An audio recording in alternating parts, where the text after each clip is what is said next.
పోలీసులు ఒక మాదిగతని కాల్ చేశారు.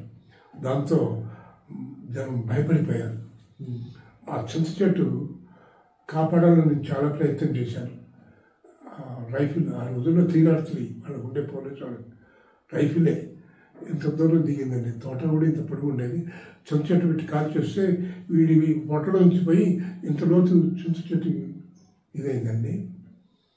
సరే ఆ చింత చెట్టు ఏమో వాళ్ళకి డబ్బులు అవసరానికి అమ్ముకున్నారు ఊళ్ళో వాళ్ళు. మనం ఉంచబట్టి ఉంచుతారా? పైగా ఆయన ఫ్రీడమ్ ఫైటరు. లేదు వాళ్ళలో ఆ స్పిరిట్ తగ్గిపోయింది. డబ్బులు వస్తున్నాయి కదా, డబ్బులు వచ్చిన తర్వాత ఇంకా ఇవన్నీ ఎందుకుంటాయి. తర్వాత మేము ఇక భయపడిపోయామండి. ఇక్కడ మా తాతయ్య ఏమన్నాడంటే, మా తాతయ్య మా నాయనమ్మ, మీరు మా నాన్న ఒక్కడే కొడుకు మా తాతయ్యకి, మీరు ఇక్కడ ఉండొద్దు, నువ్వు పిల్లలు తీసుకుని వెళ్ళిపో.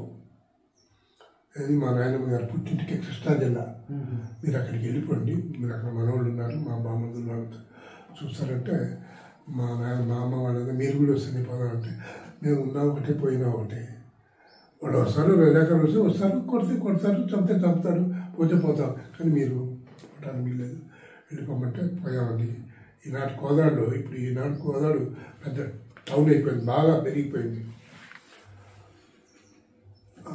నా జేబులో వెండి నగలు పెట్టారు. కొన్ని నగలు పెట్టి చిన్నపిల్ల 2 జేబులు ఉండకపోయేది అప్పుడు, మాకు ఒకటే జేబు. అయినా ఇట్లా బొంగులు పెట్టుకునేవాళ్ళు. ఇలా ఇప్పుడు మా దగ్గర జిప్పులు బట్టలు లేవండి. జేబు ఇంత పొడుగు ఉండేది. ఏదో కొన్ని నగలు పెడితే నా దాంట్లో కూడా పెట్టారు. కొన్ని మా అమ్మ అట్లా భద్రపరుచుకొని కోదాడు నిజాం మన స్టేట్లోనే ఉండే దాటి జగేపేట వెళ్ళాను. జగేపేట ఆంధ్ర, మెడ్రాస్ ప్రెసిడెన్సీలో ఉండే. ఆ నుంచి కృష్ణా జిల్లా మా తాతయ్య బండి పంపాడు. అక్కడ పోయి అక్కడ సంవత్సరాలు ఉన్నామండి. అక్కడే చదువు అయింది నాది.